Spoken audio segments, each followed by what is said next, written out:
Eu não me lembro se 4 ou 5 anos que a gente tem o privilégio de recebê-lo aqui todo início de ano. E tem sido uma bênção. Amém? Ele gentilmente faz isso, tanto ele como a esposa dele, né? Já somos irmãos, já é família, né? Eu digo para ele, você passa aqui e bota água no feijão, ajeita o café que eu estou chegando. E é uma bênção, gente. Eu quero dizer para vocês que todos nós temos pregadores que a gente fica ouvindo constantemente, né? E eu queria dizer para vocês que Marcelo Saraiva é um dos quais eu escuto. Gosto muito de escutá-lo, de ouvi-lo, ele me deixa mais na linha, no equilíbrio, né? E Marcelo é aquele professor que eu sempre digo, gente, não dá nem tempo de você ter dúvida. Quando você pensa ter uma dúvida, e dúvida é pecado, ele já vai ter essa oportunidade de você pecar. Amém? É uma bênção, então nós recebemos como um homem de Deus, enviado, ungido, para derramar sobre nós conhecimento sobre o nosso Pai, sobre o caráter de Deus. Eu queria que você abrisse seu coração para receber tudo que vai ser dito aqui. Professor do Rema, professor da Escola de Ministros, coordenador, um dos coordenadores da doutrinária, cantor, escritor também. Escritor, cantor, vai cantar um hino aqui, vai. Acho que não, isso aí não. Amém? Eu queria que ele já viesse para assumir aqui, queria que você recebesse com uma salva de palmas.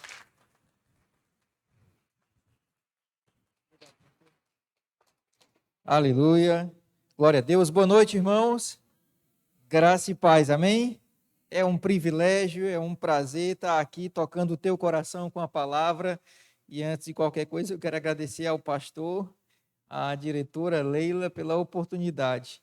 Eu só não canto nem toco, eu só toco o instrumento de uma corda, sino de igreja. Glória a Deus. Hoje eu quero falar sobre a origem dos problemas. O que me despertou para estudar e ministrar sobre esse assunto, se bem que tem uma matéria do Rema que eu falo sobre isso, sobre o caráter de Deus. E um pouco do que eu vou falar aqui é o que está dentro do que eu ensino no Rema, na matéria caráter de Deus. E eu quero começar com essa pergunta. É importante compreendermos o caráter do Pai? Com certeza. É muito importante, é de fundamental, de primordial importância, eu e você entendermos, compreendermos o que Deus faz e o que jamais Deus faria conosco ou em nossas vidas. Por que eu digo isso? Porque nessa pandemia, irmãos, eu fiquei perplexo por constatar a quantidade de cristãos colocando a responsabilidade em Deus, colocando a culpa em Deus, a conta em Deus. Um crente que não entende o caráter de Deus vai ter problemas em se relacionar com Ele e vai ter problemas em se comportar aqui na terra.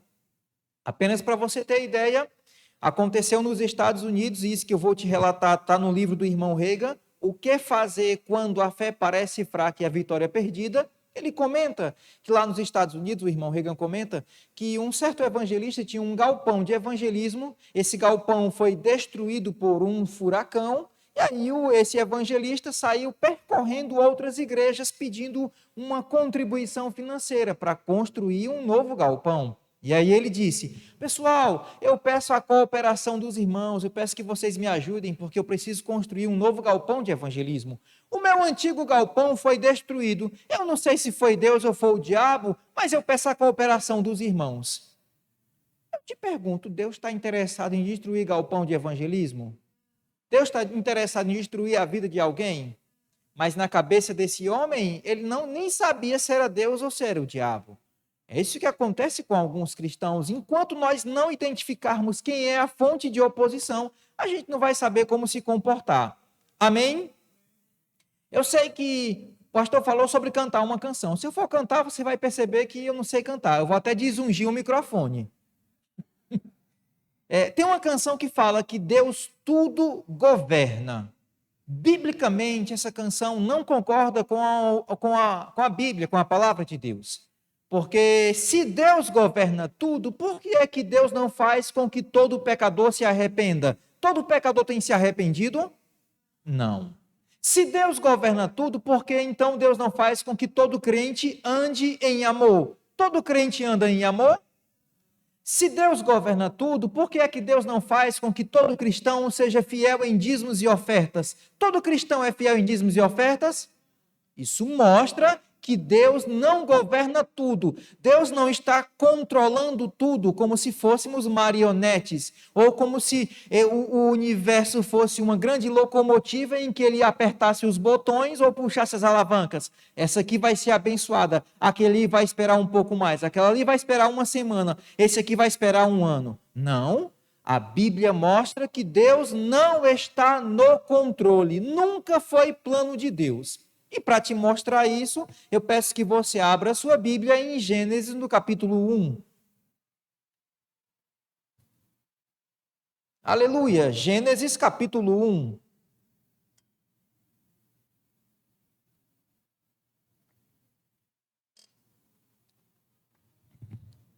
Glória a Deus. Quem encontrou, diga: Deus é bom. Quem não encontrou também pode confessar. Hoje nós nos deparamos, irmãos, se estivéssemos na época do Éden com Adão e fôssemos transportados para agora, para a atualidade, perceberíamos que tem uma diferença, tem um contraste grande demais. Porque a terra hoje, da forma em que se encontra, é completamente diferente da terra em que Deus entregou a Adão. Não havia pestes, fome, guerra, epidemia, pandemia, não havia todos esses problemas que estão acontecendo hoje. E eu vou te mostrar isso, eu quero que você acompanhe comigo. Eu quero citar, de fato, alguns versículos do capítulo 1 e depois me deter no verso 26. Gênesis capítulo 1, a gente sabe, o verso 1 diz: No princípio criou Deus o céu e a terra. A terra, porém, estava sem forma e vazia, havia trevas sobre a face do abismo e o Espírito de Deus pairava sobre a face das águas. Disse Deus: haja luz. E o que houve?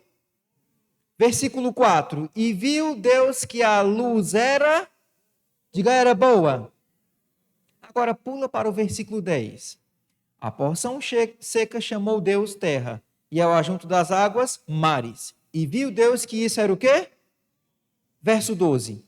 A terra, pois, produziu relva, ervas que davam segundo a sua espécie, e árvores que davam fruto, cuja semente estava nele, conforme a sua espécie. E viu Deus que isso era, pela terceira vez, viu Deus que era bom.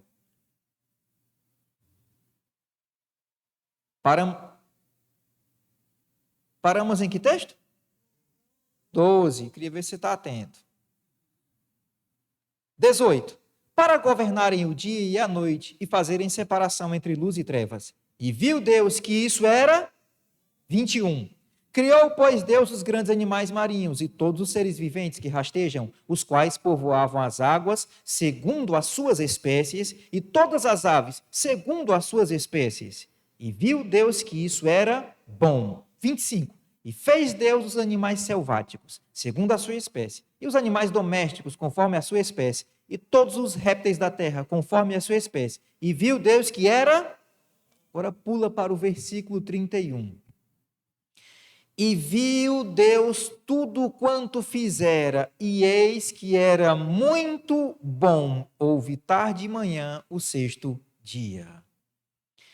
Tudo quanto Deus fez era bom. E lá no versículo 31, o último relato diz: e viu Deus tudo quanto fizera e era muito bom.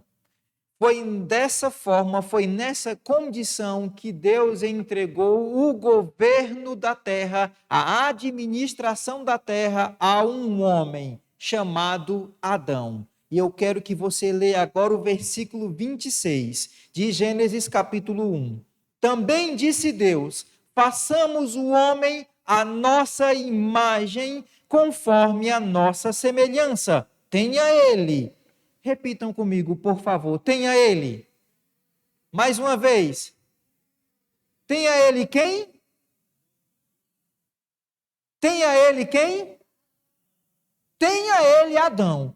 Você percebeu que Deus nunca quis administrar a terra através de Adão? Pelo contrário, Deus deu a administração da terra, o governo da terra a Adão, sim ou não? Tenha ele, Adão, domínio sobre os peixes do mar, sobre as aves do céu, sobre os animais domésticos, sobre toda a terra e sobre todos os répteis que rastejam pela terra. Criou, pois, Deus o homem, a sua imagem, a imagem de Deus o criou, homem e mulher os criou. Essa é a questão. Deus preparou toda a terra, restaurou toda a terra, por assim dizer, viu Deus tudo quanto fizera e era muito bom, e entregou a terra a Adão, para Adão conduzir, administrar. Agora, se fizermos um contraste com a terra hoje, as coisas não estão muito boas. As coisas não estão funcionando muito bem, porque existe pandemia, epidemia, fome, pobreza, guerra, mazelas, muitos problemas, sim ou não? O que aconteceu? Algo aconteceu. No momento em que Adão pecou, e o registro da queda do homem está no capítulo 3 de Gênesis, ele entregou o governo da terra, a administração da terra, a Satanás. E por direito, Satanás tornou-se o administrador desta era. O que eu quero te dizer hoje à noite, irmãos, é que a terra está sob nova direção. Não é Deus quem está governando. E eu quero te mostrar em inúmeras passagens bíblicas que falam sobre isso, de que Satanás, ele sim é quem tem administrado, e ele vai administrar de acordo com o seu caráter. Fica tranquilo, não te preocupa, Jesus já intercedeu por nós, porque ele disse: Pai, eu rogo não para que os tire do mundo, mas para que os livre do mal. Amém? Olha só. Em Romanos, no capítulo 1, capítulo 5, versículo 14, a Bíblia diz que reinou a morte desde Adão até Moisés. O verso 17 fala, reinou a morte, e aí o 21 fala também que houve o reinado da morte espiritual. O homem pecou, morreu espiritualmente, entregou o governo da terra a Satanás, e agora Satanás tem conduzido a terra. E você me pergunta: Professor Marcelo, por que Deus simplesmente não pega o diabo, tira ele de cena, dá descarga e resolve o problema? Porque não é tão fácil assim. Existem situações, e Deus, ele é o Deus que cria tempos e épocas. O tempo de administração que Deus entregou a Adão agora pertence ao diabo. E infelizmente esse tempo não expirou. Haverá um momento em que esse tempo vai expirar, e aí Deus vai tratar com Satanás. Eu peço que você abra a sua Bíblia em Atos no capítulo 17. Estou numa introdução, eu quero ainda chegar no ponto principal do assunto. Atos 17. Aleluia.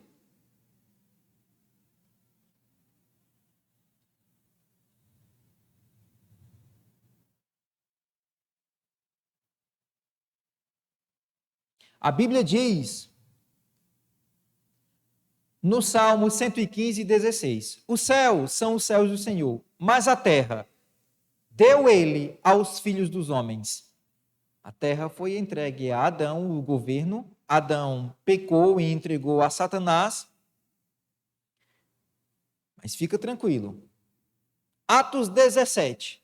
Paulo aqui, ele está evangelizando, falando do propósito da criação, e ele fala um pouco sobre os tempos pré-estabelecidos por Deus.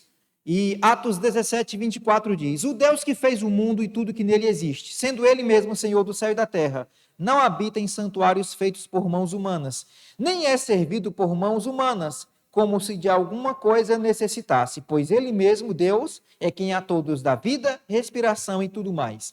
De um só fez toda a raça humana, para habitar sobre toda a face da terra, havendo fixado os tempos previamente estabelecidos.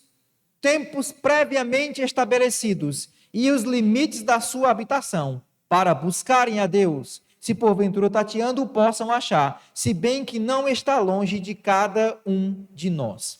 Na nova tradução da linguagem de hoje, o verso 26 fala, de um só homem ele criou todas as raças humanas para viverem na terra. Antes de criar os povos, Deus marcou para eles o lugar onde iam morar e quanto tempo, repita comigo, quanto tempo ficaria lá. Na Bíblia Boa Nova, em português corrente, um português de Portugal, diz, foi ele mesmo quem marcou os tempos e os lugares onde os povos deveriam morar. O tempo de administração estabelecido por Deus, que Deus entregou a Adão, Adão entregou a Satanás e por isso tem acontecido tudo isso na terra. Estão comigo? 3 vezes no Evangelho de João, Jesus se referia ao diabo chamando ele de príncipe. Aí vem o príncipe deste mundo e ele nada encontra em mim. A Bíblia diz em 2 Coríntios capítulo 4 que Satanás é chamado de o Deus deste século. O que eu quero que você entenda é que tudo de ruim que tem acontecido na terra, Deus não é o responsável. Existe um responsável e esse responsável não é Deus, é Satanás. Estão comigo? Ah, então tá claro, professor, se é Satanás, eu e você temos autoridade e podemos destruir as obras do diabo.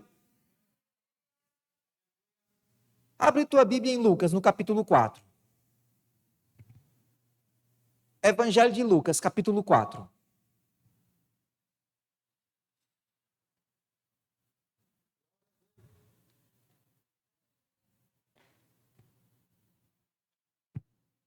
Deus não está governando essa terra, irmãos. Deus não está governando tudo, como algumas canções ou pregações nos induzem a pensar. Não.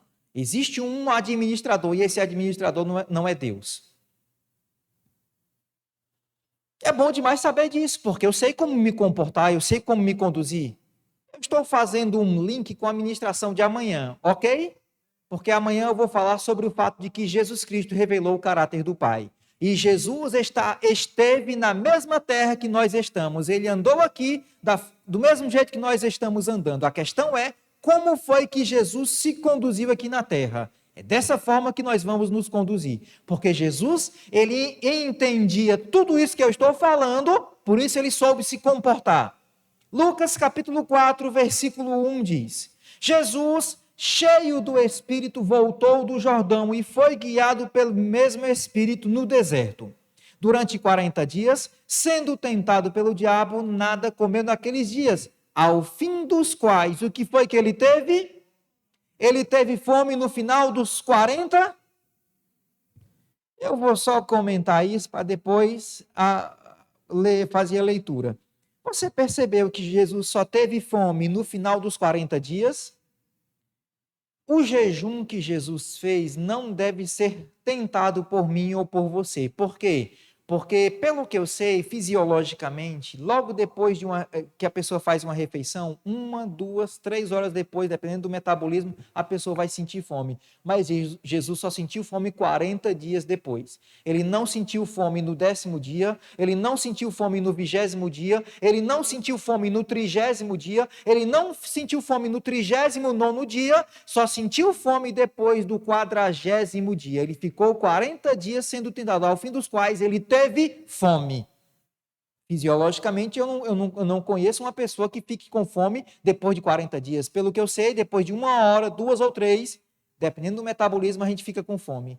O jejum que Jesus fez não deve ser tentado por ti. Biblicamente, Moisés, quando foi receber os 10 mandamentos, ficou no monte, ficou 40 dias, sendo nutrido pelo poder de Deus, porque estava acontecendo o dom de prodígios e maravilhas. Houve uma suspensão das leis naturais e assim como Jesus, Moisés não sentiu fome, porque estava em operação esse dom. O prodígio e maravilhas são os dons que quebram as leis naturais. Naturalmente, pão e peixe não se multiplica, mas na operação do dom, sim. Posso ter um amém?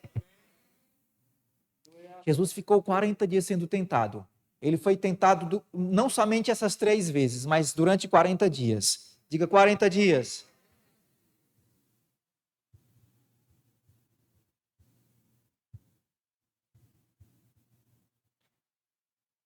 Versículo 3, disse-lhe então o tentador: se és o Filho de Deus, manda que estas pedras se transformem em pão. Mas Jesus lhe respondeu: está escrito, não só de pão viverá o homem. E elevando-o, mostrou-lhe num momento todos os reinos do mundo. Quantos reinos do mundo? Quantos? Diga todos. O que significa todos? Quando a Bíblia fala todos, tem algum do lado de fora? E elevando, mostrou-lhe no momento todos os reinos do mundo. E disse-lhe o diabo: dar-te-ei toda esta autoridade e a glória destes reinos, porque ela me foi entregue. Porque ela me foi entregue, e eu dou a quem eu quiser. Quem foi o bendito que entregou tamanha autoridade a Satanás? Pronto. Ah, professor, mas aí é uma mentira, porque o diabo é o pai da mentira. Se fosse uma mentira, Jesus rebatiria, reprovando a mentira. Mas não foi uma mentira, porque Jesus sabia muito bem que isso tinha acontecido. Tanto é que no Evangelho de João, Jesus fala 3 vezes, se referindo ao diabo como o príncipe. É um fato. Todos os reinos do mundo e a glória deles foi entregue a Satanás. E eu dou a quem eu quiser, porque me foi dado. Diga, foi dado. Fica tranquilo, irmãos. Do mesmo jeito que Jesus esteve aqui na terra e foi guardado, poupado, preservado, isso vai acontecer conosco também. Eu quero que você entenda como a gente vai se conduzir aqui na terra. Se eu sei que não é Deus, eu vou fazer algo. Estão comigo? Abra sua Bíblia agora em 2 Coríntios capítulo 4.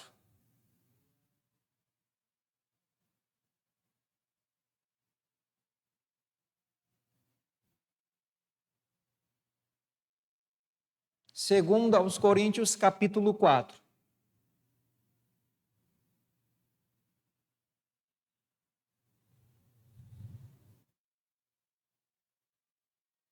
A propósito, quando o Senhor Jesus Cristo foi tentado, o diabo não o pegou pela mão e levou até um monte muito alto, não. A Bíblia fala em Hebreus, lá não estou lembrado do capítulo, mas a Bíblia fala em Hebreus que Jesus, a nossa semelhança, foi tentado em tudo. Diga em tudo. Quando eu e você somos tentados, o diabo nos leva para um local ou traz a imagem para nós? Foi dessa forma que Jesus Cristo foi tentado, a nossa semelhança. O diabo não pegou Jesus pela mão e o colocou no pináculo do templo. O diabo não pegou Jesus pela mão e o colocou num monte muito alto e mostrou todos os reinos do mundo. A imagem veio à mente dele, porque Jesus foi tentado como somos, a nossa semelhança. E quando somos tentados, o diabo não nos pega e leva para um local, mas traz o ambiente, a informação, a lembrança da tentação. Posso ter um amém? Segundo aos Coríntios capítulo 4, versículo 3 e 4 diz: mas se o nosso evangelho ainda está encoberto, é naqueles que se perdem que está encoberto, nos quais o Deus deste século cegou o entendimento dos incrédulos para que não lhes resplandeça a luz do evangelho da glória de Cristo, o qual é a imagem de Deus. Diga Deus. Claro que com D minúsculo. E eu quero ler na outra versão, uma versão chamada O Livro. O versículo 4 diz: Satanás, que é o Deus deste mundo. Na King James atualizada fala: o Deus da presente era perversa. O Deus deste século, Satanás é o Deus deste mundo, o Deus desta presente era perversa. A Bíblia chama Satanás de o Deus deste século. João 12,31 diz: chegou o momento de ser julgado este mundo, e agora o seu príncipe será expulso. João 14,30 diz: já não falarei convosco, porque aí vem o príncipe do mundo, e ele nada tem em mim. João 16,11, do juízo, porque o príncipe deste mundo já está julgado. Eu quero comentar segundo aos Coríntios 4 e depois falar um pouco mais sobre sofrimentos bíblicos e sofrimentos que não precisamos sofrer. O que Cristo pagou e o que Cristo não pagou. A conta que ele pagou e o que ele não pagou. Porque muitas pessoas têm sofrido e acham que é um sofrimento bíblico, mas eu vou explicar. Segundo aos Coríntios 4, 3 e 4. Se o nosso evangelho ainda está encoberto, nos que se perdem que está encoberto, nos quais o Deus deste século cegou o entendimento dos incrédulos. Quem aqui tem algum parente que ainda não se converteu? O motivo pelo qual o teu parente não se converteu é porque existe uma operação espiritual do mal de impedir que essa pessoa veja que existe uma salvação em Cristo Jesus. Houve um tempo na minha vida que eu pensei que o motivo pelo qual uma pessoa não confessava a Cristo era por burrice, incapacidade intelectual. Porque eu pensei, bem, a pessoa quando nasce de novo, ela é recriada, é redimida, sarada, guardada, protegida, suprida, é assistida com todas as bênçãos, só pode ser burrice não querer Jesus. Se tendo Jesus tem tudo, só pode ser burrice. Só que não é uma incapacidade intelectual, é uma incapacidade espiritual. Existe uma operação maligna de impedir que aquela pessoa veja que existe uma salvação em Cristo. A Bíblia fala, e existe uma matéria do Rema chamada Autoridade do Crente, e nessa matéria você vai aprender, ou se já aprendeu, que você tem autoridade sobre espíritos malignos e sobre o diabo. Posso ter um amém? Não temos autoridade sobre a vontade humana. Isso não. Mas nós temos autoridade sobre espíritos malignos. E são justamente esses espíritos malignos que cegam o entendimento dos incrédulos. Na casa de meus pais, eu fui o primeiro a me converter. E depois meu irmão e meu pai, depois minhas duas irmãs, depois minha mãe, e faltava uma irmã se converter. Por que eu estou falando sobre isso? Porque muitos crentes ficam orando a Deus para que as pessoas se convertam, mas não é Deus quem está impedindo, não. Ó Deus, salva fulano. Meu, dependendo de mim, a salvação já foi disponibilizada há mais de 2000 anos. Quem está impedindo a salvação de nossos parentes não é Deus, é uma outra pessoa. É a operação de seres espirituais do mal. Faltava essa irmã se converter. Eu tentei evangelizar ela uma vez e não fui bem sucedido não, porque ela foi bem ríspida. Eu não quero saber não, Marcelo. Ela mora lá em Brasília. Na época eu estava morando em Ribeirão Preto. Eu separei um momento para estudar sobre a autoridade, sobre essas passagens, e eu exerci a autoridade. Eu disse, nunca vou esquecer desse dia, espírito imundo que tem cegado o entendimento de Fernanda, eu ordeno que você largue a vida dessa mulher no nome de Jesus Cristo. Eu sei que quem governa a terra não é Deus, eu sei que quem impede que as bênçãos aconteçam não é Deus, é o diabo. E eu tratei com esses espíritos malignos, eu exerci a autoridade. Posso ter um amém? Faltava uma semana para se converter. De repente me vieram palavras suaves, doces, carregadas de incredulidade. Marcelo, você acha que a Fernanda vai se converter? Eu discerni que era o diabo. Satanás, eu não acho nada, eu creio.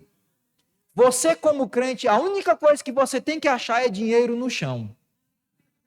Você não tem, eu acho. Crente não. Você não tem que achar nada, você tem que crer na palavra. Posso ter um amém?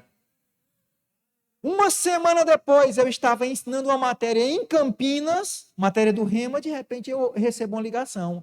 Alô, Marcelo? Quem está falando? É a Fernanda, tudo bom, Marcelo? Tudo bem, Fernanda. Até a voz muda. Até a voz muda. Como eu sei que Satanás é o administrador, como eu sei que Deus não está controlando a terra, eu exerci a autoridade para que aquela mulher fosse livre das garras do diabo. Agora, tem crente que acha que é Deus quem está impedindo a salvação. Ó, Deus salva fulano. Ó, Deus salva Beltrano. Não é Deus que está impedindo, não.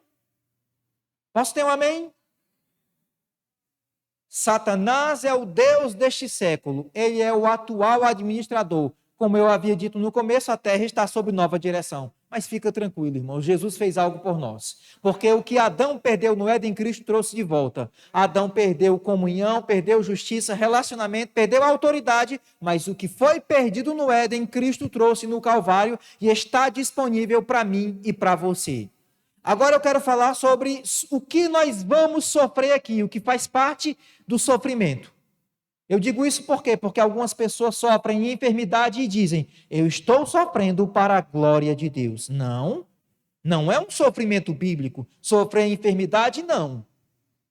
Os 3 únicos sofrimentos que eu e você ainda vamos sofrer são sofrer perseguição por causa do evangelho, sofrer a tentação e sofrer por estar distante de pessoas queridas. Mateus 5,11, Jesus disse, bem-aventurados sois vós por minha causa, quando vos injuriarem e mentindo disserem todo mal contra vós. Grande é o vosso galardão. Diga, por causa de Cristo. Graças a Deus que no Brasil não tem tanta oposição, perseguição. Dependendo do local, em alguns locais, né? Em algumas situações, Juazeiro do Norte, por aqui acolá em Aparecida, a gente tem que ter sabedoria também, amém? Mas não tem tanta perseguição. Mas tem outros locais que tem. E é um sofrimento bíblico. Diga, é bíblico.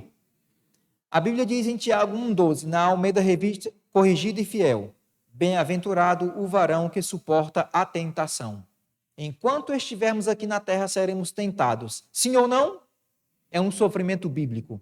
Tem até uma história, o irmão Reagan conta no seu livro, que um crente chegou para ele e disse: irmão Reagan, pastor Reagan, eu queria que o senhor orasse por mim para que eu não tivesse mais problema com o diabo. Aí o pastor Reagan falou: tá bom, eu vou orar para que você morra e vá para o céu. Não, mas eu não quero morrer. Bem, a única forma de você não ter mais problema com o Satanás é se você for para o céu, porque no céu não vai ter problema, não vai ter doença para resistir, não vai ter conta para pagar. Amém? E o terceiro sofrimento que Cristo não pagou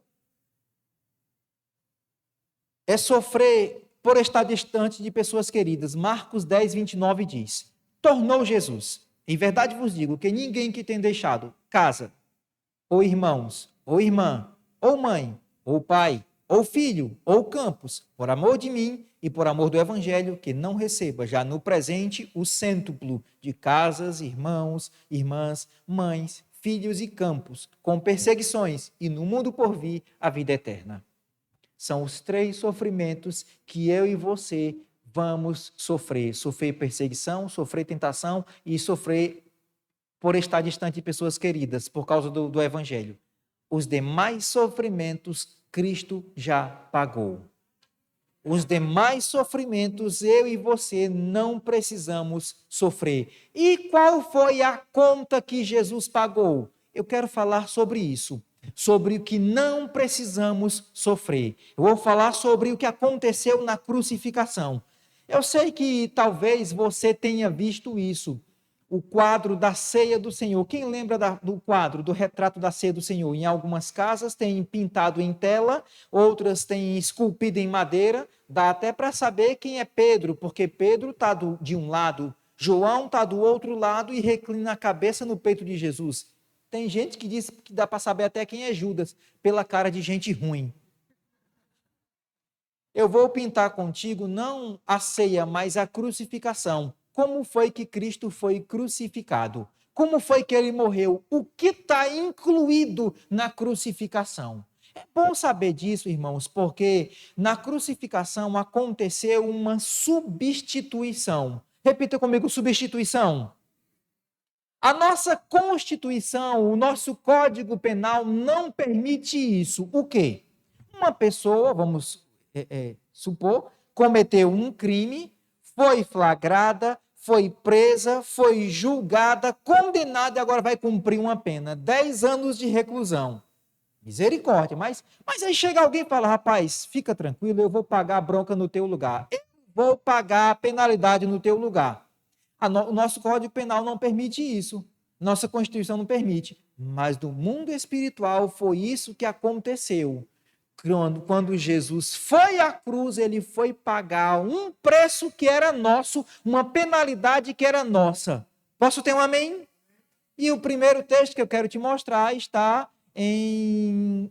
Deixa eu ver aqui, é nos Evangelhos, que fala sobre Jesus sinalizando a sua morte. Mateus capítulo 17, rapidamente.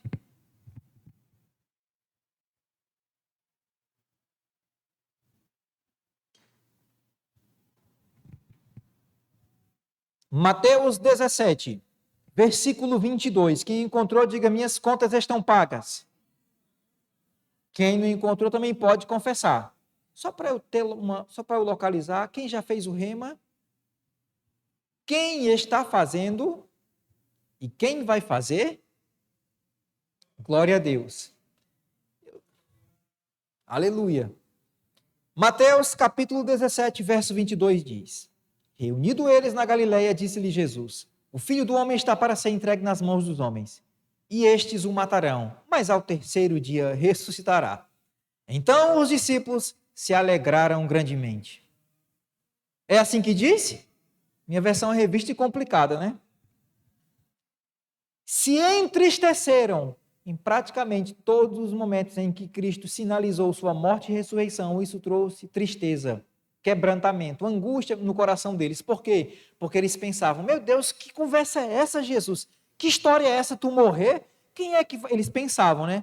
Quem é que vai multiplicar os pães e os peixes? Quem vai trazer a alegria aos corações? Quem vai perdoar os pecados? Que conversa é essa? Na mente dos discípulos, a morte de Jesus seria prejuízo. Na mente dos religiosos, eles pensavam, nós vamos matar esse homem, vamos acabar com esse negócio aí, vamos dispersar essa multidão.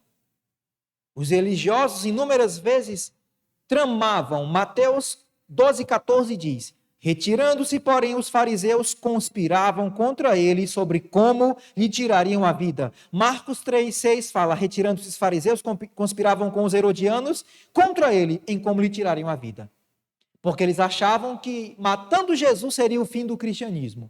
Na mente dos discípulos, a morte de Jesus era o fim dos milagres. Na mente dos religiosos, a morte de Jesus era o fim do cristianismo. Só que na mente de Deus, Jesus morrendo, seria pago o preço, um alto preço, e agora estaria disponível as bênçãos, porque a conta foi paga, foi quitada. Posso ter um amém? E abre a tua Bíblia em Mateus 28. Como foi que Cristo foi crucificado? Jesus, ele não foi crucificado como o Rei dos Reis e Senhor dos Senhores. Não.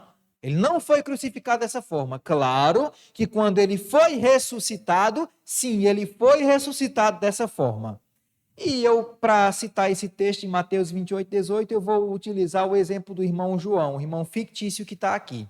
Mateus 28, 18 diz, e aproximou-se Jesus, falou-lhes dizendo, toda autoridade me foi dada no céu e na... Quanto da autoridade? Quanto? O que significa toda? Pronto. Diga, repitam comigo. Foi dada toda a autoridade. O irmão João se converteu, está firme na igreja, mas não tem Bíblia. Faz 4 meses que ele se converteu, mas não tem Bíblia. Faz 5 meses que se converteu, mas não tem Bíblia. 8º mês de convertido, mas não tem Bíblia. De repente, no 9º mês, o irmão João aparece na igreja com uma Bíblia de estudo, uma Bíblia completa. Aí você se admira e pergunta, irmão João, que Bíblia bonita, de quem é essa Bíblia? É minha, porque me foi dada. Se foi dada, é porque houve um tempo que o irmão João não tinha. Posso ter um amém? Se foi dado todo o poder a Jesus, é porque houve um momento na vida dele que ele não tinha todo o poder. Que momento? O momento que ele estava aqui, o último Adão. Jesus tinha o poder do último Adão, porque Deus deu autoridade ao primeiro Adão e deu autoridade ao último Adão, as 2 criações. Posso ter um amém? Eu estou fazendo uma apanhada da matéria do Rema. Você já ouviu falar sobre isso? Para quem não ouviu, vai ouvir. Jesus teve o poder do último Adão. Andou com um poder aqui na terra, mas não era todo. Depois morreu, foi ressuscitado. E aí sim, é-me dado todo o poder no céu e na terra. Como foi que Jesus foi crucificado? Segundo aos Coríntios, capítulo 13. O que eu quero te mostrar, irmãos, é que mesmo Satanás sendo o administrador dessa terra, a Bíblia mostra o que nós vamos sofrer ou não. O que é bíblico ou não sofrer. Segundo aos Coríntios, capítulo 13, partindo do princípio que houve uma substituição. O pastor falou sobre cantar, vou cantar uma canção de Ademar de Campos, que fala que Jesus morreu a nossa morte para vivermos sua vida. Você não sabe... Você der só uma nota aqui, você vai perceber. Só por uma nota. Pois morreu a nossa morte para vivermos a sua vida. Houve uma substituição. Segundo aos Coríntios, capítulo 13, versículo 4 diz, porque de fato ele foi crucificado em Fortaleza. Não a capital, da onde eu nasci, mas a condição espiritual ou física. Peraí, quer dizer então que Jesus Cristo não foi crucificado em Fortaleza, como o Rei dos Reis e Senhor dos Senhores? Ele foi crucificado de que forma?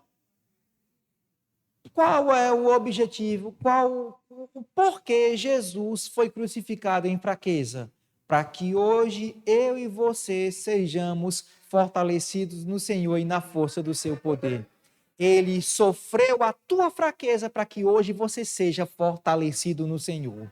Ele tomou o teu lugar de fraqueza, ele assumiu o teu lugar de fraqueza para que hoje você seja fortalecido, para que hoje você tenha força, vigor em tua vida. Houve uma substituição. Então eu e você não precisamos mais viver, sofrer a fraqueza, porque essa conta foi paga. Diga, foi paga. Mateus capítulo 27, rapidamente.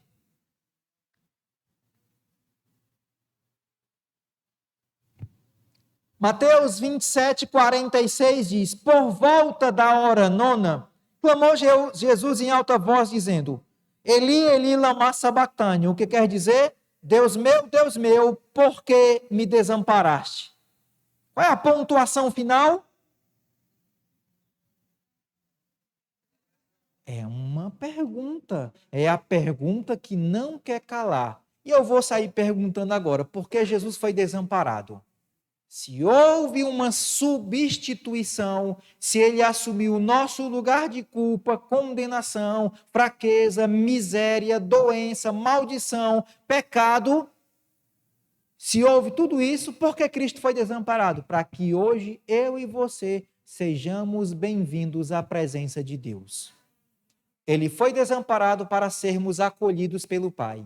A Bíblia diz em 1 Coríntios capítulo 1, verso 10, fiel é Deus pelo qual foste chamado à comunhão de seu Filho. Agradeça a Deus porque Jesus sofreu desamparo, para que hoje você seja bem-vindo à presença de Deus. Todo dia Deus te convida a um relacionamento. Por quê? Porque Cristo pagou essa conta em nosso lugar. Posso ter um amém?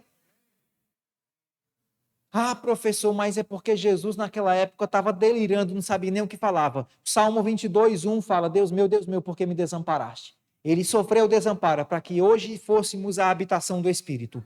Isaías capítulo 53.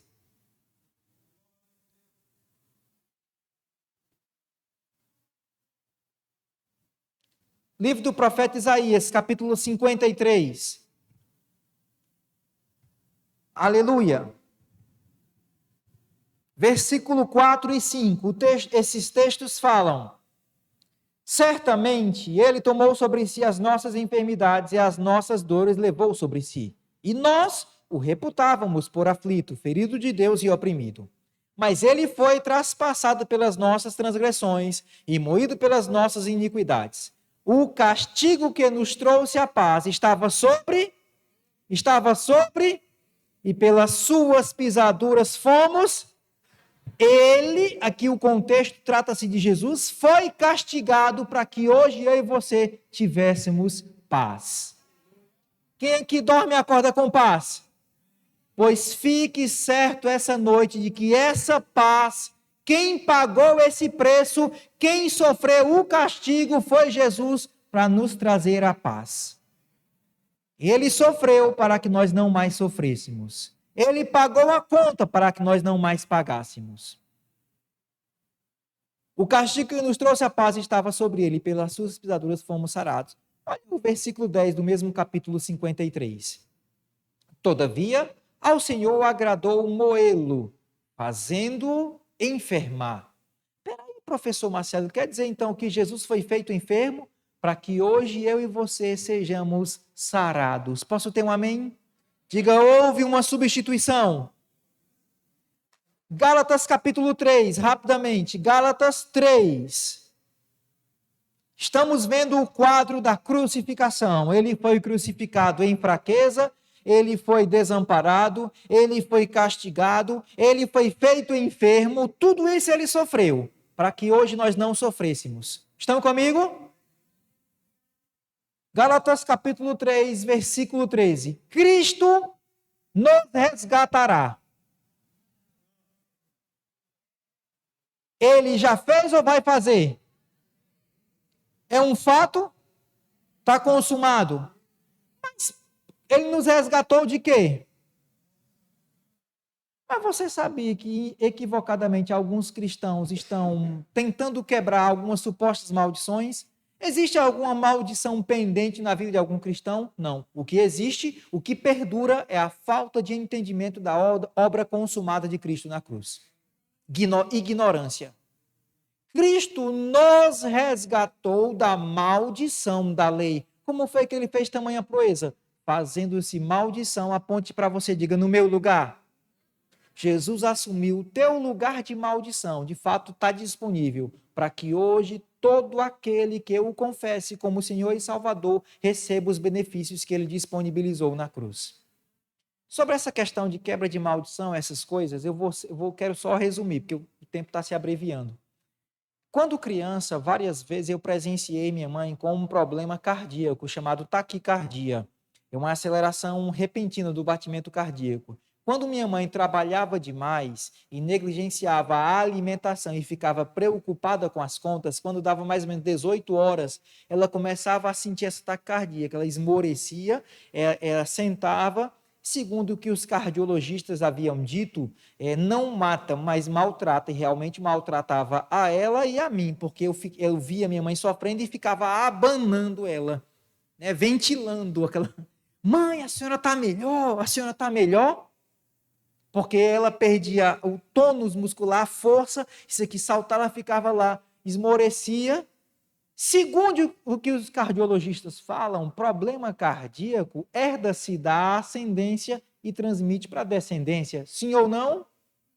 É o que dizem, eu sei por que dizem, mas eu sei que está escrito na Bíblia, eu sei também ler a Bíblia. Eu sei ler bula de remédio, mas você lê a Bíblia também? Eu me converti em 96, em 97, numa quarta-feira, eu comecei a sentir os mesmos sintomas que eu vi na minha mãe. Essa arritmia cardíaca, um batimento irregular, aquilo perdendo o tom, perdendo a força, durou alguns segundos, numa quarta-feira. Quinta-feira eu fui ao culto, estava congregando no Verbo. Sexta-feira, no mesmo horário, estava assistindo televisão, do mesmo jeito, comecei a sentir os mesmos sintomas da quarta. Aquele batimento irregular, perdendo a força, de repente eu dei um pulo e disse, não importa o que eu estou sentindo, o que importa é o que a palavra de Deus diz. Sobre a minha vida não existe nenhuma maldição, porque eu sou abençoado pela fé em Cristo Jesus. Pelas pisaduras de Cristo eu estou sarado. O fator determinante foi a compreensão da obra consumada de Cristo na cruz.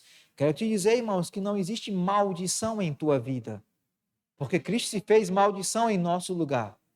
Maldito todo aquele que for pendurado no madeiro. Está escrito. Cristo nos resgatou da maldição da lei, fazendo-se maldição em nosso lugar, porque está escrito, maldito todo aquele que for pendurado no madeiro, para que a bênção de Abraão chegasse aos gentios em Cristo Jesus, a fim de que recebêssemos. Diga, eu já recebi. A promessa feita pelo Espírito. Segundo aos Coríntios, capítulo 5, versículo 21. Para você que já teve a matéria no Rema Fundamentos da Fé, você sabe sobre o bom combate da fé. Cristo que cura também. O bom combate da fé, amém? Segundo aos Coríntios, capítulo 5, verso 21. Aquele que não conheceu o pecado. Quem foi o único homem que andou aqui na terra e não conheceu o pecado? Todos concordam que foi Jesus? Exatamente. Aquele que não conheceu o pecado, ele o fez pecado por nós. Eu gosto da versão revisada que diz, Deus o fez pecado por nós, para que nele, você está em Cristo, nele? Então você já foi feito a justiça de Deus. Você sabia que nenhum cristão tem o direito de dizer que é um pecador? Porque a Bíblia afirma que você é a justiça de Deus? Nenhum crente tem direito de dizer, eu sou um pecador. Quando um crente fala isso, não é humildade, é ignorância da obra consumada na cruz. Porque Jesus sofreu o pecado no teu lugar, para que hoje você fosse justificado pela fé em Cristo. De fato, quando ele foi pendurado no madeiro, o pecado da humanidade foi colocado em Cristo, para que hoje todo aquele que o confesse seja justificado pela fé. E por último, e não menos importante, segundo aos Coríntios, capítulo 8, versículo 9.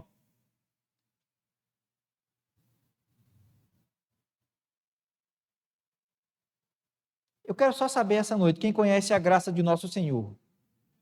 Então a Bíblia está falando para a gente.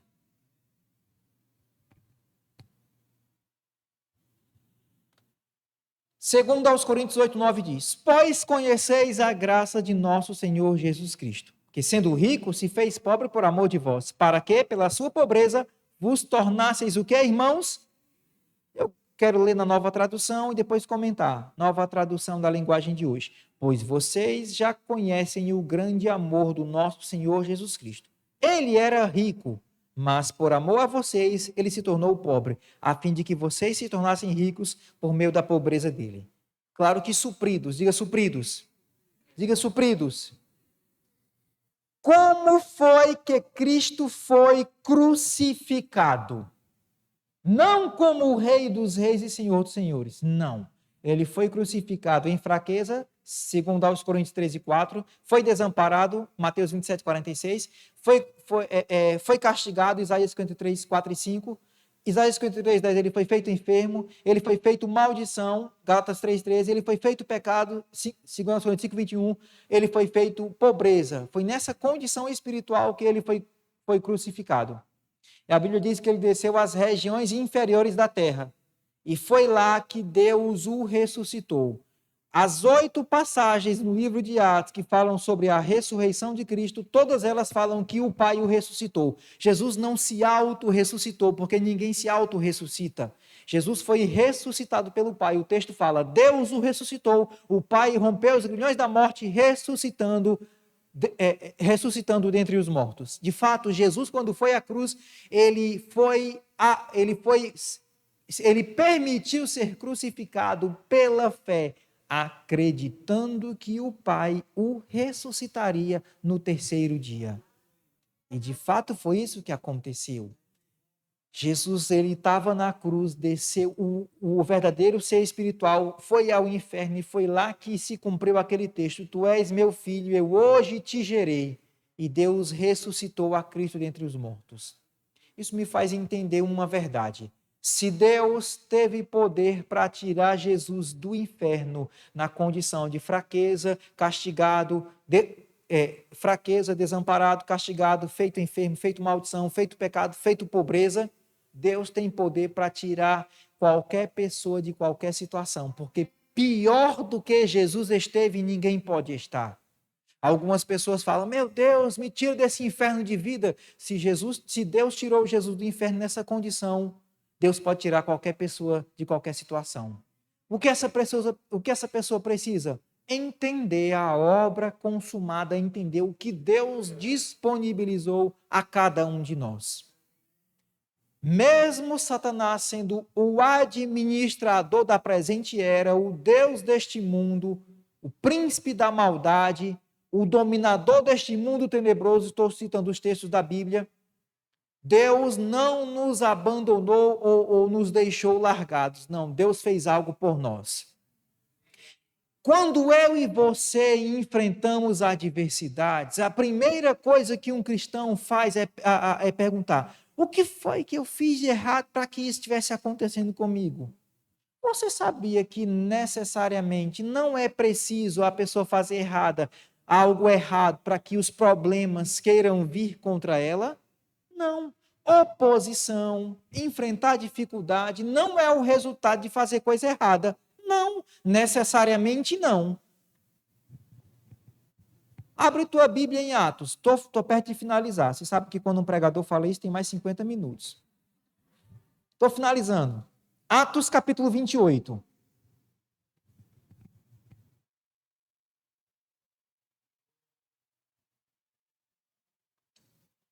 Quem aqui já enfrentou adversidade? Problemas? Circunstâncias? Todos nós. Vou resumir o contexto. Paulo, no capítulo 27, sofre um naufrágio. No 28, chega em uma ilha. E aí o versículo 1 diz, uma vez em terra, verificamos que a ilha se chamava Malta. Os bárbaros trataram-nos com singular humanidade, porque acendendo uma fogueira, acolheram-nos a todos por causa da chuva que caía e por causa do frio. Tendo Paulo ajuntado e atirado à fogueira um feixe de gravetos, uma víbora fugiu do calor, prendeu-se-lhe a mão. Quando os bárbaros viram a víbora, pendente na mão deles, disseram uns aos outros: certamente este homem é um assassino, porque salvo do mar, a justiça não o deixa viver. Paulo, olha só, por favor, olha para cá. Estava lá a fogueira, Paulo juntou alguns gravetos, foi colocar no fogo, um animal peçonhento mordeu a mão de Paulo, e Paulo sacudiu o bicho, vai para lá. Aí os bárbaros viram: rapaz, que eu não estou acreditando não. Viram aquela víbora mordendo a mão de Paulo. Esse homem só pode ser mais ruim do que falta de ar. Esse homem só pode ser muito ruim, assassino, porque escapou da justiça do mar, não escapa dessa justiça? Na Bíblia Difusora diz: mas a justiça divina não o deixa viver. Na Bíblia de Jerusalém diz: a vingança divina não o deixa viver. Os bárbaros atribuíram uma víbora mordendo a mão de Paulo a uma justiça divina, a uma obra divina. Eu te pergunto, foi Deus quem fez isso? Não. O que eu quero que você entenda, irmãos, é que essas pessoas não tinham compreensão da vontade de Deus. O fato de Paulo estar enfrentando a adversidade, ou nós enfrentarmos a adversidade, não significa dizer que nós estamos fazendo algo errado. O que foi que Jesus Cristo fez de errado para que tamanha oposição viesse contra ele? Porque antes de nascer já teve uma confusão. José quis abandonar Maria por desconfiar dela. Está escrito em Mateus 1, de 18 a 25. Com 2 anos, Herodes mandou matar todas as crianças de 2 anos para baixo, porque queria atingir a Jesus. Está escrito em Mateus 2, 16 a 18. Quando adolescente, os pais esqueceram no templo. Lucas 2, 41. No dia em que foi ungido, foi rejeitado e quiseram jogá-lo precipício abaixo. Lucas 4, 13. Nem os familiares acreditaram no chamado dele. João 7, 5. Foi rejeitado pelos samaritanos, Lucas 9, 51. Foi rejeitado pelos gerazenos, Lucas 8, 35. Foi chamado de Beelzebu, Mateus 10, 25. Quiseram apedrejá-lo, João 10, 31. Os religiosos conspiravam em como lhe tirariam a vida, Marcos 3, 6. Pedro o negou 3 vezes depois de advertido, Mateus 26, 69. Judas o traiu por 30 moedas, Mateus 26, 14. Lhe soltaram um homicida no lugar dele, Mateus 27, 17. Quando estava na cruz, um ladrão blasfemou dele ainda, Mateus 27, 33. O que foi que Jesus Cristo fez de errado para enfrentar tamanha oposição? Nada, simplesmente estava na terra. Não estranhe a oposição, os problemas não. Se comporte e ande como Jesus andou. Porque de todas essas situações, a Bíblia diz: muitas são as aflições do justo, mas o Senhor de todas, e em 2 aos Coríntios, Paulo fala que em Cristo Jesus, Deus sempre nos conduz em triunfo. Quando vier uma situação ruim, não fique imaginando, isso é Deus, não. O que é que eu fiz de errado? Não. Simplesmente, eu tenho uma autoridade, eu sei quem eu sou, eu sei que Jesus fez por mim, e se eu sei que se não é Deus, pode ir-se embora agora no nome de Jesus Cristo. Lembrei agora, vou finalizar com isso. Quando o Guto assumiu a igreja lá em Fortaleza, uma nova convertida chegou para ele e disse: pastor Guto, está me vindo uma coisa. Guto achava que era uma manifestação do Espírito, e disse: receba, irmã. A irmã disse: mas é ruim. Aí Guto disse para ela: pois então devolva. Qualquer encomenda que venha para a tua vida endereçada pelo inferno, você vai receber? Você vai fazer o quê? É isso, Jesus fez isso e é isso que nós vamos fazer. Porque eu sei o que Deus faz e eu sei o que jamais Deus faria. O fato de eu e você enfrentarmos oposição, circunstância ruim, não significa dizer que a gente está em desobediência, não. Significa dizer que a gente está na terra. É simplesmente isso. Agora isso me faz entender um princípio. Se mesmo andando como Jesus andou, mesmo andando em obediência, mesmo fazendo o rema, a gente vai ter oposição, quanto mais aqueles que estão fazendo coisa errada. Aí, meu amigo, está caçando problema. Como diz o para-raio, é para problema, né? É chamando o problema. Pelo amor de Deus. Arrepende-se e conserta logo o negócio. Estão comigo? Você foi abençoado? A origem dos problemas, irmãos, nunca é Deus. Deus não vai usar os problemas para querer te ensinar. Não. Vou falar sobre isso amanhã. Amém? Glória a Deus. Pastor Wellington. Deixa eu falar do material. Eu disponibilizei ali atrás, irmãos, um material. Na verdade, são várias séries de estudo. Esse aqui eu falo sobre nova criação. São 5 ministrações. Cada ministração tem aproximadamente 45 a 50 minutos. Batalha espiritual, quebra de maldição, cura interior e regressão, santos ou pecadores, uma vida superior, novo nascimento. Esse aqui é serviço na igreja local. Eu falo sobre motivação, sobre importa obedecer a Deus, não aos homens, serviço cristão. Eu estaria ali e te daria assessoria. Esse aqui eu falo sobre autoridade, esse aqui eu falo sobre cura, esse aqui é sobre fé, e o outro é perigo dos falsos ensinos. Só que deixa eu só te explicar algo. Eu não estou mais disponibilizando o CD. O pessoal fala muito sobre isso. Professor, por que o senhor não coloca em uma plataforma digital? Eu compartilho com você via Google Drive, o arquivo digital. Hoje, praticamente, boa parte da população tem Gmail, não é verdade? Quem tem Gmail? Pronto, Google Drive, eu compartilho via Google Drive. Porque hoje nossos veículos não tem mais nem leitor de CD. Agora, se você estiver interessado em todo o material, tem o pendrive, é um pencard de 4 GB com essas 6 séries de estudo. Aqui tem mais de 23 horas de estudo. Você pode adquirir no cartão de crédito, débito, Pix ou em espécie. Amém?